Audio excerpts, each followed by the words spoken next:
I don't know of any. Okay. And the housing provider? No, thank you. Wonderful.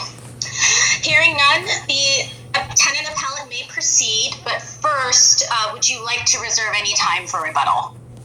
I would have to reserve 5 minutes that I'm allowed. Okay. All right. Begin when you are ready. Okay. I didn't know that this was going to be 20 minutes long, and I certainly don't have 20 minutes worth of things to say. This is a case that goes back to 2014.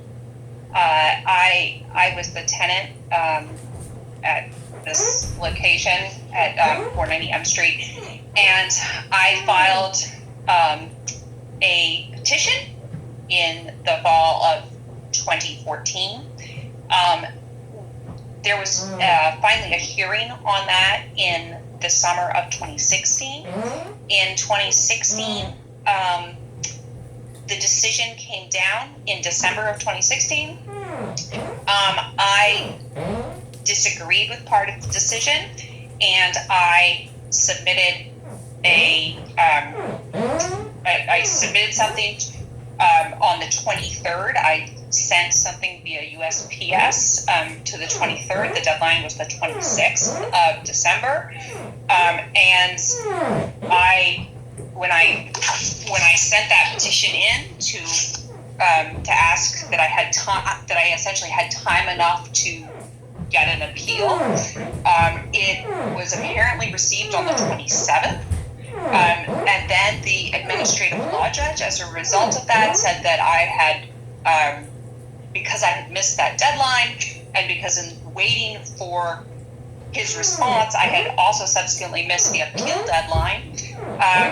He said that I had no further ability to appeal. I, at that point, sent this into the Rental Housing Commission, and I asked that that I have the ability to appeal, because I thought that with the delay that had already occurred, and the fact that the delay that had occurred up until that point had certainly not followed the regulations of the Housing Commission. I mean, for instance, they had the administrative law judge certainly did not follow the deadlines which he was supposed to follow, and when he didn't follow those, that he then, even though he had not followed those regulations, he did enforce those regulations, the same time regulations, against me in filing. I would say two things about the filing. First of all, that this was a filing that was done via USPS. It was sent on the 23rd of December. When I sent it from, I think, the 17th Street USPS, I said, is this going to get to there in 3 days across town? And they said yes. They said the Christmas mail is pretty much done by this point. Yes, it's 9 blocks. That should get there, 10 blocks. I can't remember. And so I took that as it would be getting there on the 26th. And I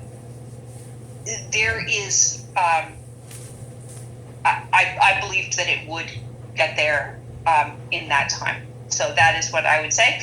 And that I believe that as a result of all of the delays that had occurred during that time, and the delays that occurred in me getting the results from the administrative law judge, that there should have been some flexibility with the 1 day later stamp, as it is clear that these deadlines are not strictly enforced by the courts, or by the court in this case. And that's what I have to say. Yeah. I'd like to interject with just a question focusing on the underlying issues. So I want to move away from the timeliness of the filing and ask that if you, let's say we agree with you and we remand to the trial court to reissue the final order, Are the issues raised in the motion for reconsideration the issues that you wanted to appeal, or are there more? No, those are pretty much it. Because the issues that I raised in that motion, which were essentially that the determination, and I'm having to look at it right now. I'm sorry, because I don't do this. I don't know what I'm doing. I was just a tenant, is the issue of the valid rent level. I thought that was incorrectly. I think that the administrative law judge incorrectly, as a matter of law, incorrectly determined what the valid rent level was. I also felt that the reasonableness of the rent charge was incorrect, and furthermore, I felt that this that it was a mistake as a matter of law that the damages should be trebled because in this case the landlord is a realtor in DC. And because of that, he was aware of the law, he knew the law, and there is case law that goes to that very point. That goes back to the 80s, case law saying that a realtor should know that what the laws are regarding this. This isn't a guy who doesn't have any other properties. He has lots of other properties. And so as a result of that, he should have known that this was true. Furthermore, I think there's one, I don't know if this is covered in it, but there was one other issue, is that I felt that the threat that he made to me prior to me filing the petition was something that the administrative law judge should not have just said was part of normal negotiations. I thought that was a threat. I'm going to ask one more question. And now moving to the filing delay and the facts relating to that. You had sent in your motion for reconsideration on, I believe, December 23rd. Yes, ma'am. And there was 4 days left between that and the filing deadline because of the 5 days added for mailings via the Postal Service. Yes.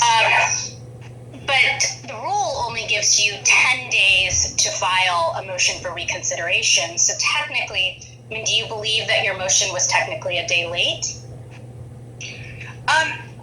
I don't necessarily think that mine. I'm not sure. I'm not in a position to know that. I don't do this professionally. I don't, so I am a lawyer. Actually, I'm not practicing anymore, and I haven't been practicing for a number of years. But I went to law school, and I passed the bar exam. But this is actually the only court I've ever showed up in was the ALJ. So I don't really know what I'm doing. So I never dealt with deadlines like that. And maybe I should have paid more attention in civil procedure. All right. I don't have any further questions at this time. Judge Gregory, do you have any questions?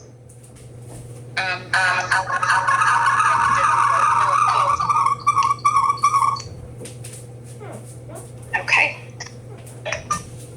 I heard a lot of echoing, but I assume none. None? No. Okay.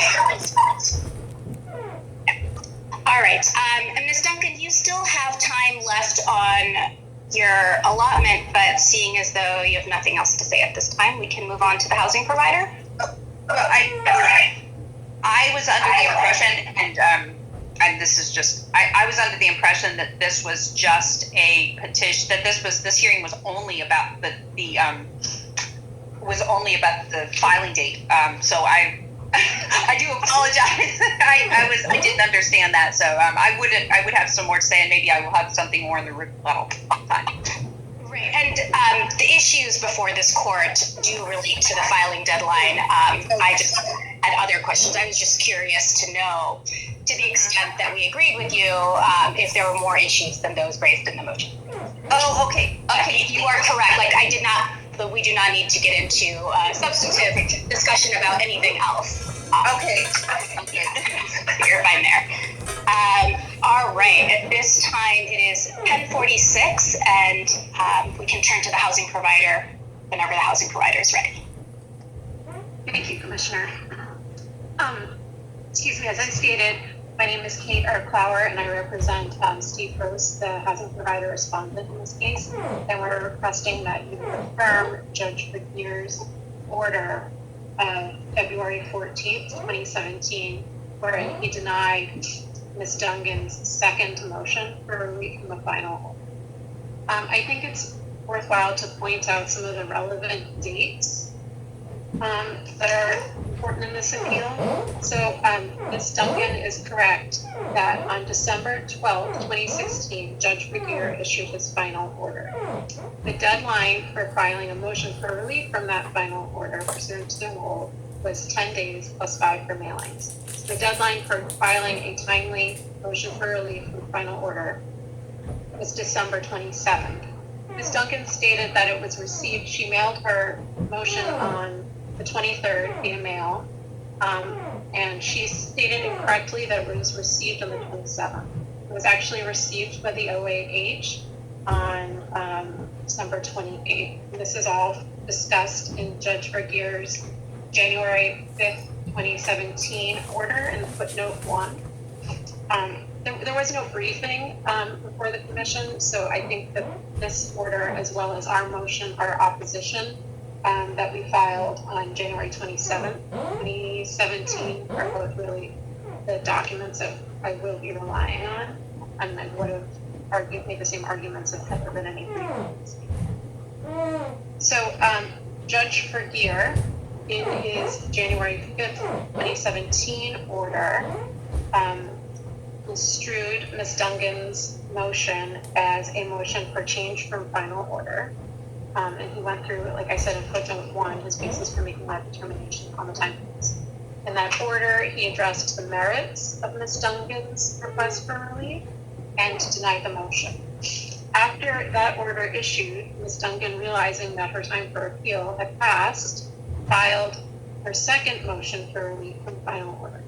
And in that motion, that was the motion that she filed on January 11th, 2017, Ms. Dungan basically set forth the same arguments she did just now, saying, I sent it by mail, I thought it would get there on time.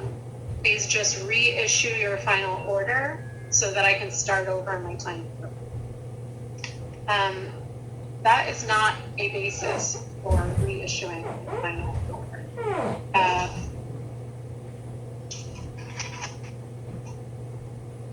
Pardon me.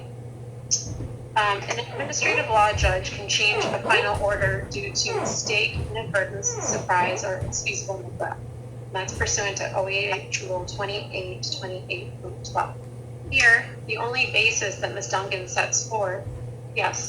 If I may interject, you argued below to OAH that OAH did not have the authority to essentially extend the time for the tenant to appeal. Meaning, the rule provides 10 days plus 5 when it's mailed, and that the ALJ simply lacked the authority to, let's say, equitably toll that time, which is essentially what the tenant was asking here. In light of the DCCA's opinion in Mathis, as well as our own opinion in Mahmoud, where we clearly state that our own filing deadlines are interpreted as a claims processing rule, and that equitable considerations can be taken into play. Do you still maintain that position that OAH lacked the authority to extend that time? Even if the OAH had, or the commission had the authority to equitably toll the deadline, the equities don't warrant that in this case. This case is clearly distinguishable from Mathis because there was nothing that the OAH did that lulled Ms. Dungan into thinking she had additional time. By her own admission, she used the mail when she was only 1.7 miles away from the commission and from the Office of Administrative Hearings. You could have walked it over she could have emailed it. Ms. Duncan herself chose to avail herself of the least reliable method of service. The OAH didn't roll her into that. The housing provider didn't roll her into that. So there's nothing equitable, particularly to the housing provider, about just willy-nilly letting Ms. Duncan roll back the final order because she chose mail. When really, if you look at the timeline that she chose to mail it in, there was a holiday and a Sunday. So she only really had 2 days for it to get there, and there were much more reliable methods that she could have used to make sure that her filing was timely. So even if the commission or the OAH chose to avail itself of a decision whether or not there should be equitable tolling, the facts of this case don't warrant their application. And that really gets to the heart of it, but there really was no excusable mistake or neglect, because it's not excusable neglect or mistake to choose to mail something that has under a strict filing deadline when you can use a much more reliable method of service, like canned electronic filing. And just going off of that, would your position be different had the tenant mailed the document not on the 11th day after the final order was issued, but let's say the 9th day? No, I mean, the rules provide a monopoly of methods of service that are more reliable. I think if someone takes the risk of filing something by mail, then they have the obligation to follow up. She could have called the OAH to see if it had been filed, and then if it hadn't, come in and hand delivered it. I think if someone chooses that method